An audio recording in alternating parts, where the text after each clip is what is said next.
श्रीमद्भगवद्गीता अथ प्रथमोऽध्यायः। अर्जुन विषादयोगः।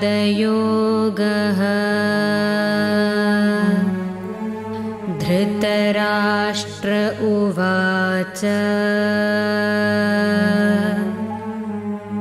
धर्मक्षेत्रे कुरुक्षेत्रे समवेतायुयुत्सवः। मामकाः पाण्डवाश्चैव किमकुर्वत संजय। ధృతరాష్ట్రుడు పలికెను, ఓ సంజయ, యుద్ధ సన్నద్ధులై ధర్మక్షేత్రమైన కురుక్షేత్రమునకు చేరియున్న నా కుమారులు మరియు పాండుపుత్రులు ఏమి చేసిరి? సంజయ ఉవాచ దృష్ట్వా తు పాండవానీకం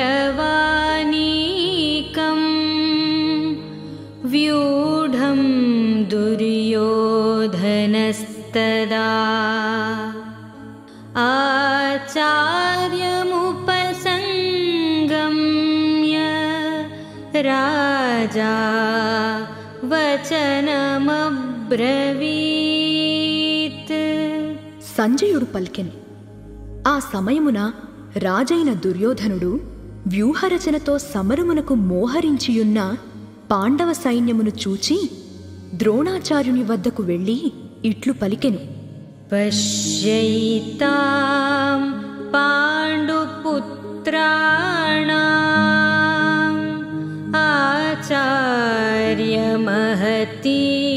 చమూం వ్యూఢాం ద్రుపదపుత్రేణ తవ శిష్యేణ ధీమతా.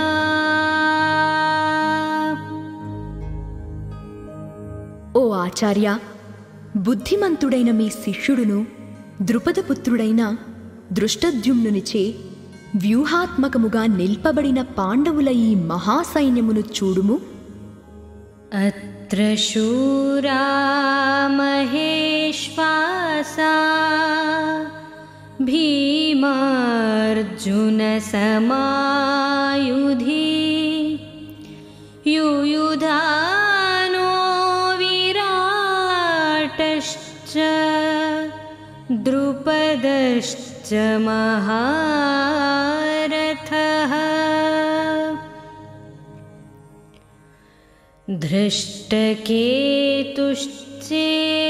धृष्टकेतुश्चेकितानः काशीराजश्च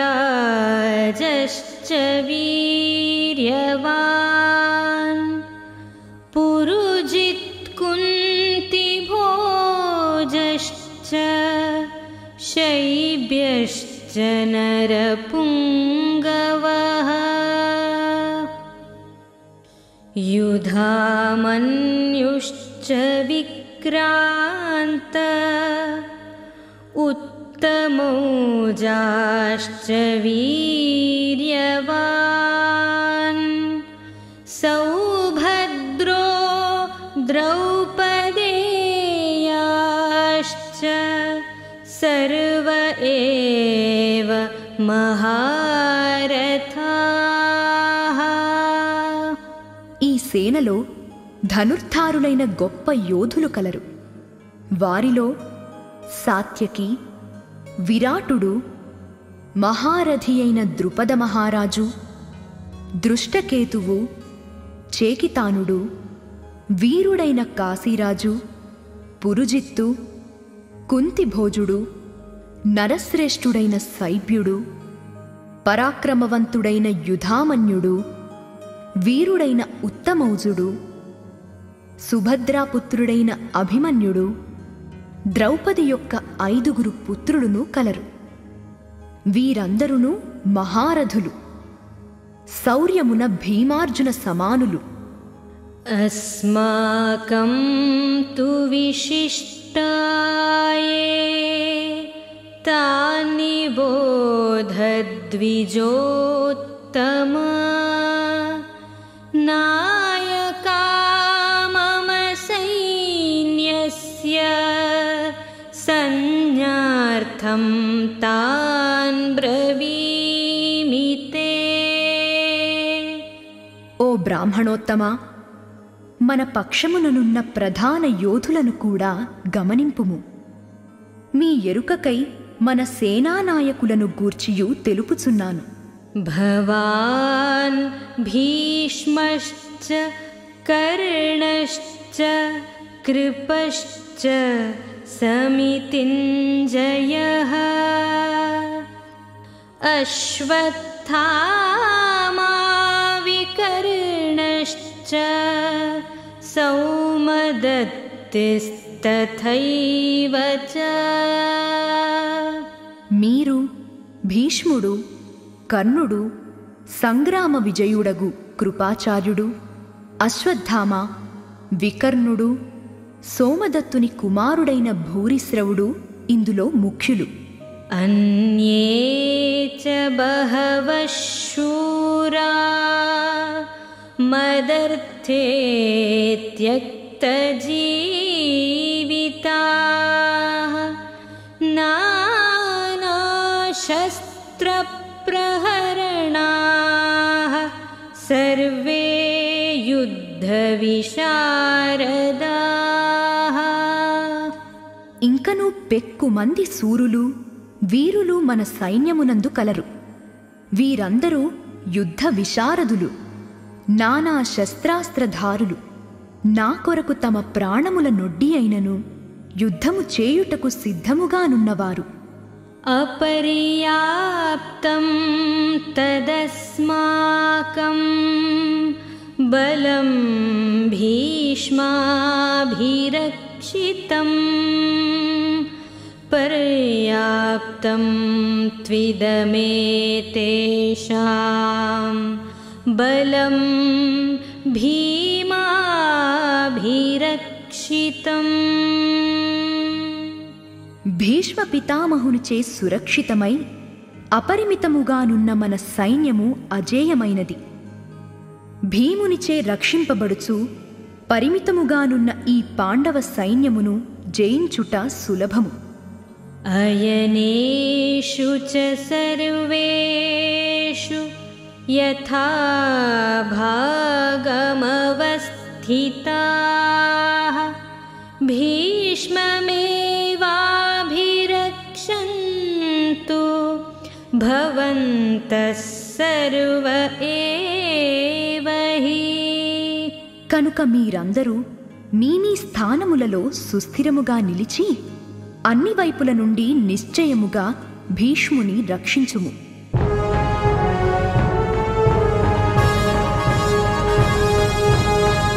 తస్య సంజనయన్ హర్షం కురు వృద్ధః పితామహః సింహనాదం వినద్యోచ్చైః శంఖం దద్మౌ ప్రతాపవాన్. కురువృద్ధుడు, ప్రతాపశాలి అయిన భీష్మ పితామహుడు దుర్యోధనుని సంతోషపరచుటకై ఉచ్చస్వరముతో సింహనాదమునర్చి తన శంఖమును పూరించెను. తతః శంఖాశ్చ భేర్యశ్చ పణవానకగోముఖాః సహసైవాభ్యహన్యంత సశబ్దస్తు మూలోऽభవత్. మరుక్షణమునందే శంఖములు, నగారాలు, తప్పెటలు, మృదంగములు, గోముఖ వాద్యములు మొదలైనవి ఒక్కసారిగా మ్రోగినవి. దిక్కులను పిక్కటిల్లజేయు ఆ వాద్యనాదములు భయంకరములై ఒప్పినవి.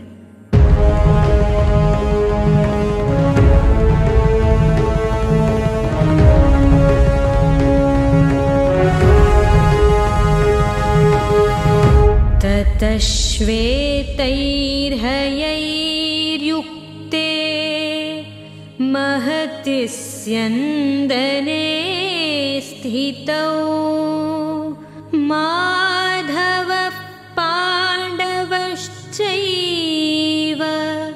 दिव्यौ शङ्खौ ప్రదధ్మతుః. తదనంతరము శ్వేతాశ్వములను పూంచిన మహారథముపై ఆసీనులయ్యున్న శ్రీకృష్ణార్జునులు తమ దివ్య శంఖములను పూరించిరి.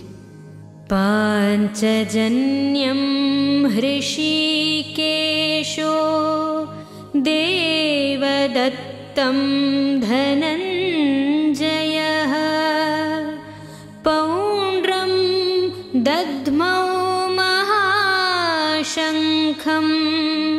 భీమకర్మావృకోదరః.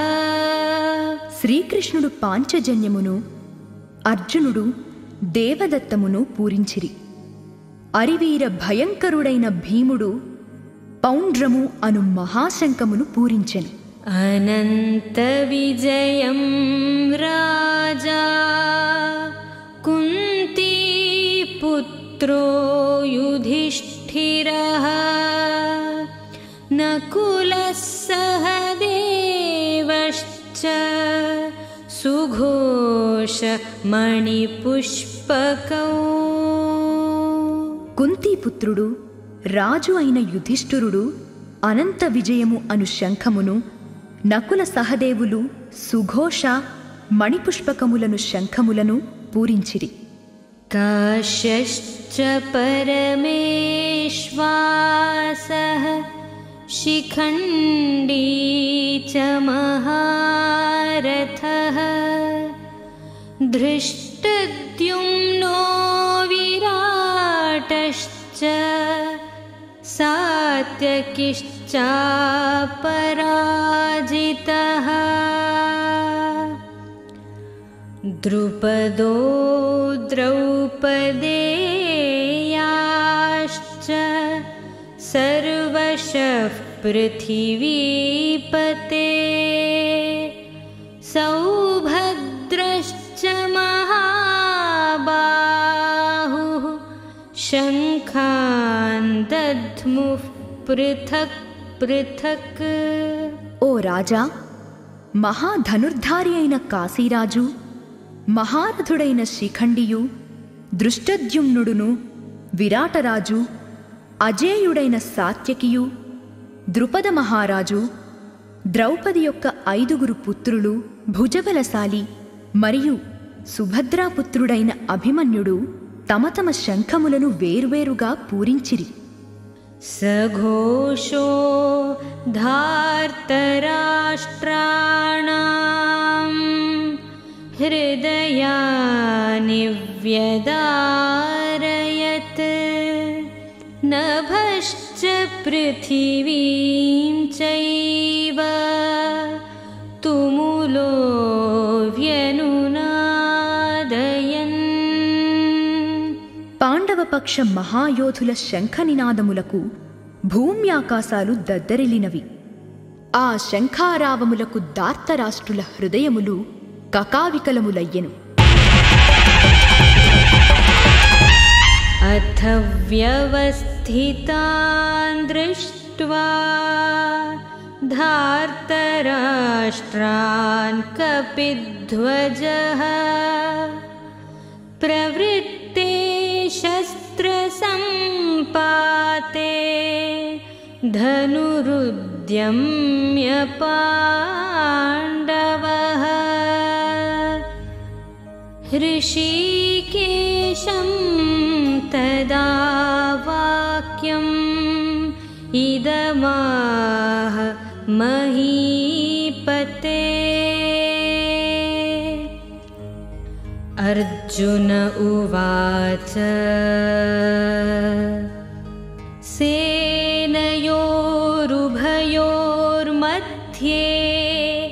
రథం స్థాపయమేచ్యుత.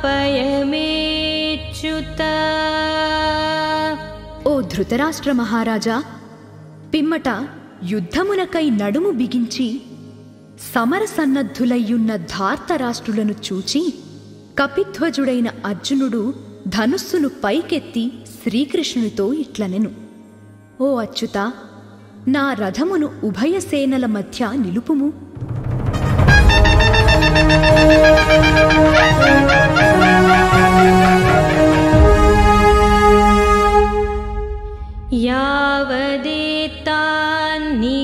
यावदेतान्निरीक्षेऽहं योद्धुकामानवस्थितान्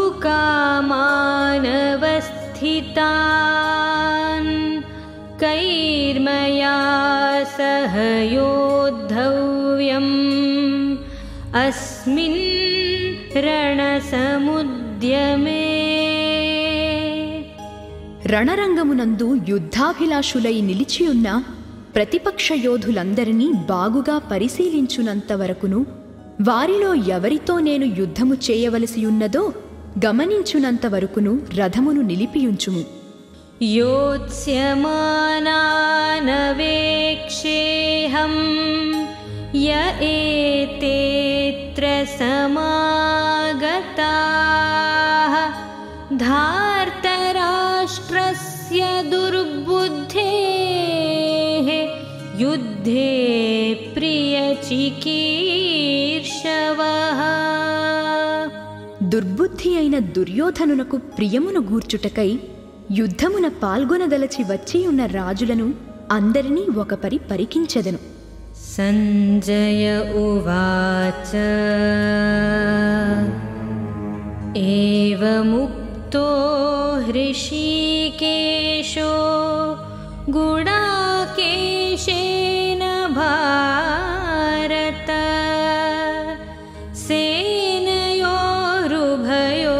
సేనయోరుభయోర్मध्ये స్థాపయిత్వా రథోత్తమం. భీష్మద్రోణప్రముఖతః సర్వేషాం చ మహీక్షితాం ఉవాచ పార్థ పశ్యైతాన్ సమవేతాన్ కురూనితి. సంజయుడు పలికెను: ఓ ధృతరాష్ట్రా, అర్జునుని కోరిక మేరకు శ్రీకృష్ణుడు ఆ దివ్య రథమును భీష్మ ద్రోణులకు ఆ పక్షమునందలి మహారాజులందరికీ ఎదురుగా ఉభయ సేనల మధ్య నిలిపెను. పిదప అతడు అర్జునునితో, పార్థ, ఇక్కడ సమావేశమైన ఈ కౌరవ వీరులందరినీ పరికింపుము అని పలికెను. తత్రాపశ్యత్ స్థితాన్ పార్థః పితॄనథ పితామహాన్ ఆచార్యాన్ మాతులాన్ భ్రాతॄన్ పుత్రాన్ పౌత్రాన్ సఖీంస్తథా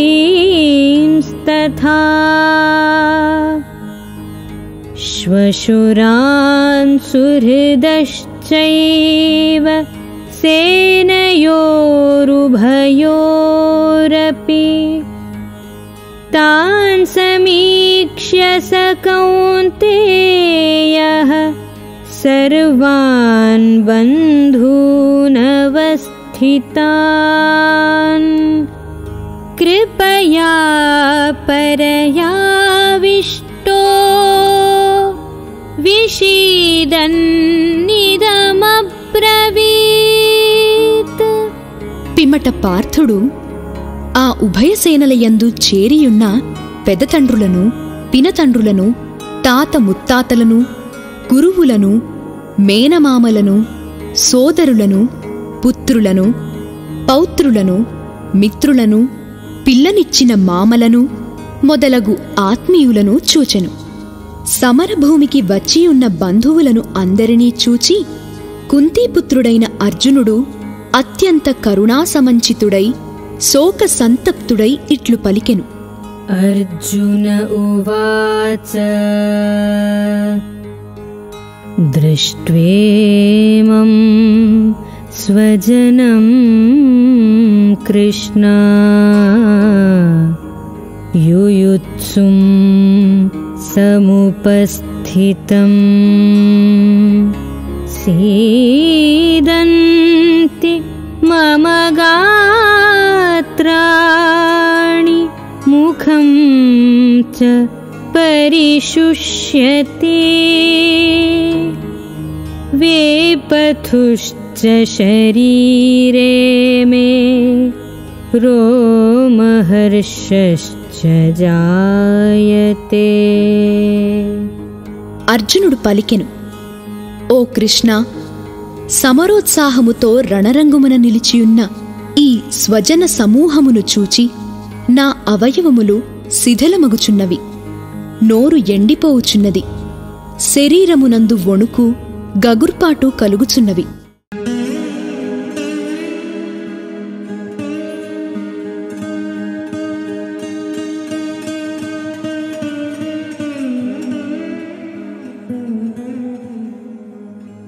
गाण्डीवं स्रंसते हस्तात् त्वक्चैव परिदह्यते न च शक्नोम्यवस्थातुं भ्रमतीव च मे मनः।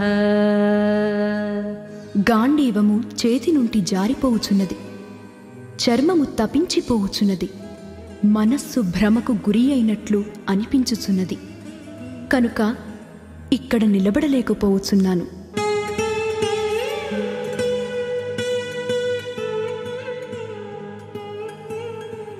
నిమిత్తాని చ పశ్యామి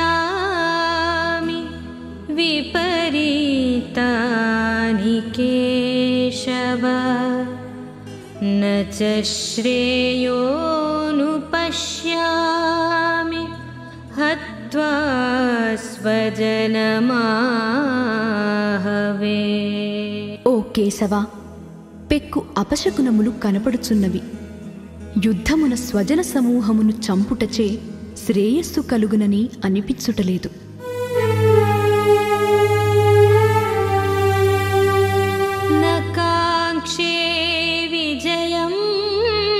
कृष्णा न च राज्यं सुखानि च किं नो राज्येन गोविन्द किं भोगैर्जीवितेन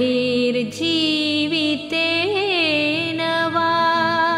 ఓ కృష్ణ, నాకు విజయము గాని రాజ్యము గాని సుఖములు గాని అక్కరయే లేదు. గోవిందా, ఈ రాజ్యము వలన గాని ఈ భోగముల వలన గాని ఈ జీవితము వలన గాని ప్రయోజనమేమి?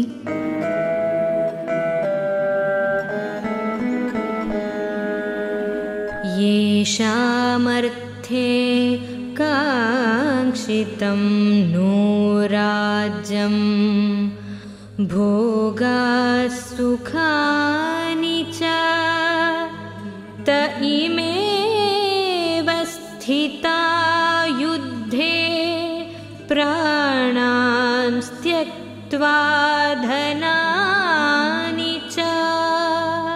మనము ఎవరికై ఈ రాజ్యమును భోగములను సుఖములను కోరుకొనుచున్నామో వారే ధన ప్రాణముల ఎడ ఆశలు వదులుకొని యుద్ధమునకు వచ్చియున్నారు. ఆచార్యాః పితరః పుత్రాః తథైవ చ పితామహాః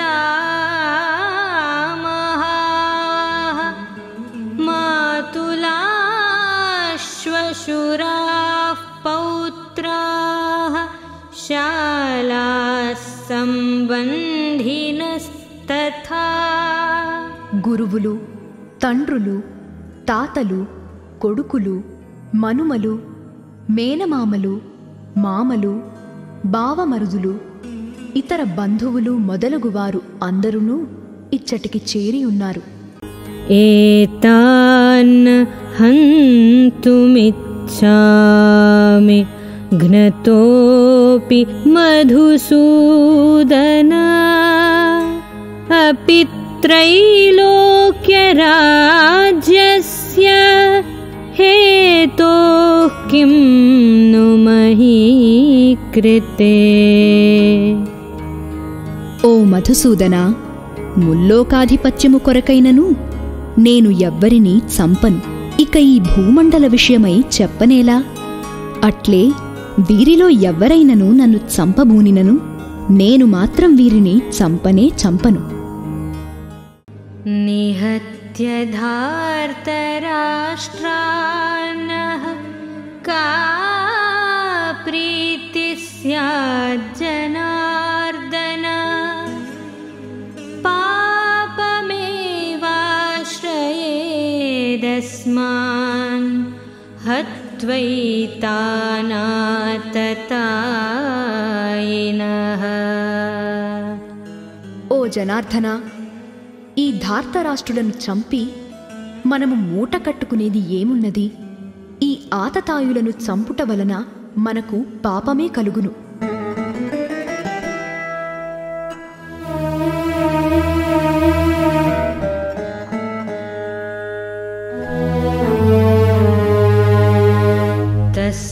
తస్మాన్నార్హా వయం హంతుం ధార్తరాష్ట్రాన్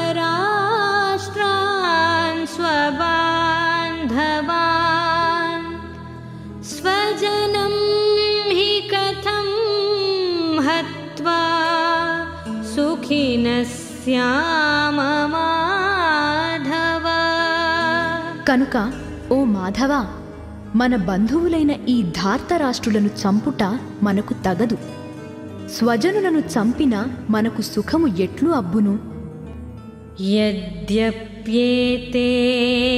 పశ్యంతి లోభోపహత చేతసః కులక్షయకృతం దోషం మిత్రద్రోహే చ పాతకం కథం న జ్ఞేయమస్మాభిః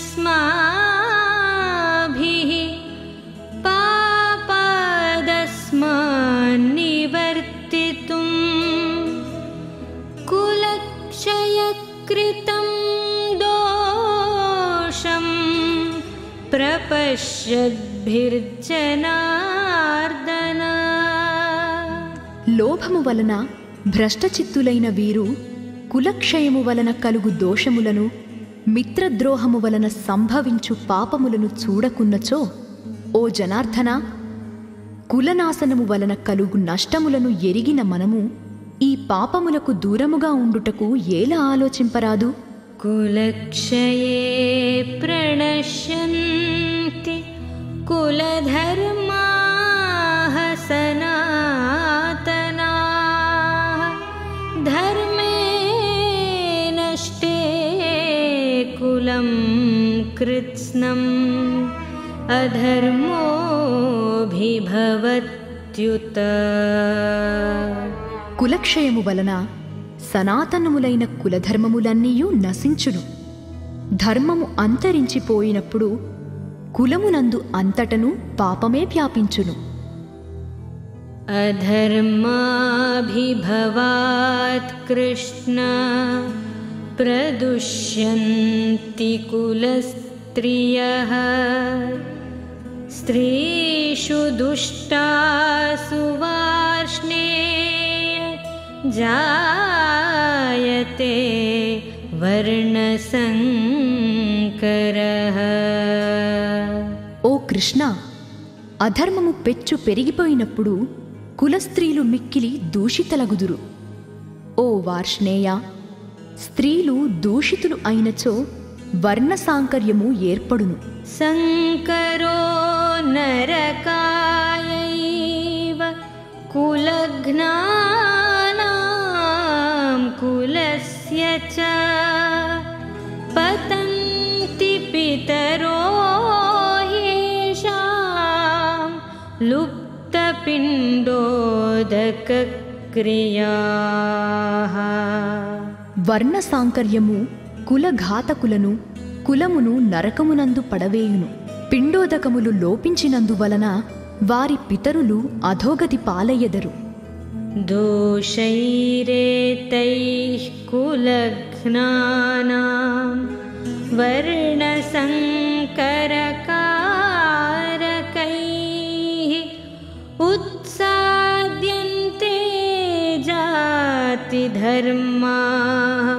कुलधर्माश्च शाश्वताः. వర్ణ సాంకర్యముకు మూలమైన ఈ దోషము వలన కులఘాతకుల యొక్క సనాతన కులధర్మములు జాతి ధర్మములు నష్టమగును. उत्सन्नकुलधर्माणां मनुष्याणां जनार्दन नरके नियतं वासो भवतीत्यनुशुश्रुम.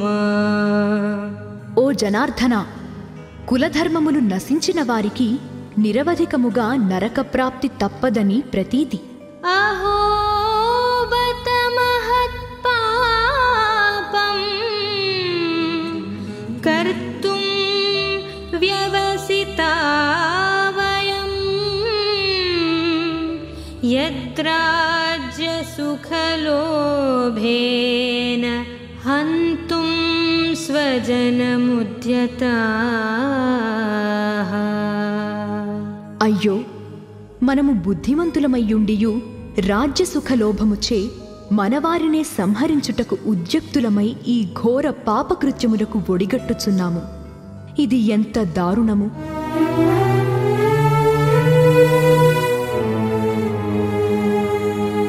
యది మామప్రతీకారం అశస్త్రం శస్త్రపాణయః ధార్తరాష్ట్రారణే హన్యుః తన్మే క్షేమతరం భవేత్. శస్త్రరహితుడనై ఎదిరింపని నన్ను శస్త్రములను చేబూని ధార్తరాష్ట్రులు యుద్ధమున వధించినను అది నాకు మిక్కిలి క్షేమకరమే అగును. సంజయ ఉవాచ ఏవముక్త్వార్జునః సంఖ్యే రథోపస్థ ఉపావిశత్ విసృజ్య సశరం చాపం శోకసంవిఘ్నమానసః.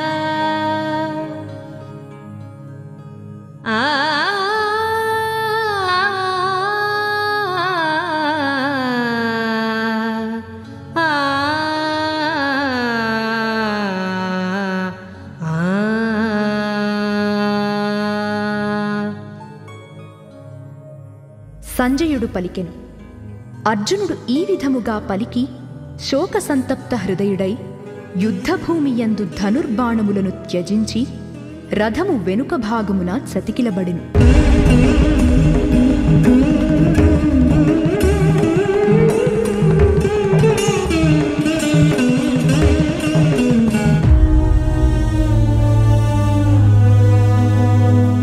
ఓం తత్సదితి శ్రీమద్భగవద్గీతాసూపనిషత్సు బ్రహ్మవిద్యాయాం యోగశాస్త్రే శ్రీకృష్ణార్జున సంవాదే అర్జున విషాదయోగో నామ ప్రథమోऽధ్యాయః.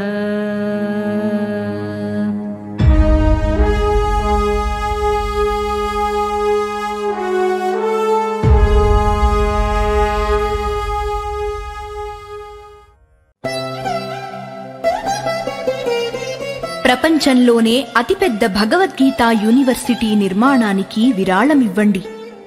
భగవద్గీతని ప్రపంచవ్యాప్తంగా బోధించే ఈ మహాయజ్ఞంలో భాగస్వాములు కండి.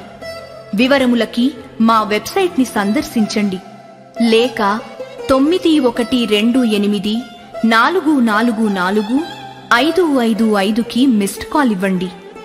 ఈ విషయాన్ని, ఈ వీడియోని మీ మిత్రులకు షేర్ చేయండి. మన సనాతన ధర్మ పునరుద్ధరణకి మీ సహకారాన్ని అందించండి. ఓం తత్సత్. సర్వే జనా సుఖినో భవంతు.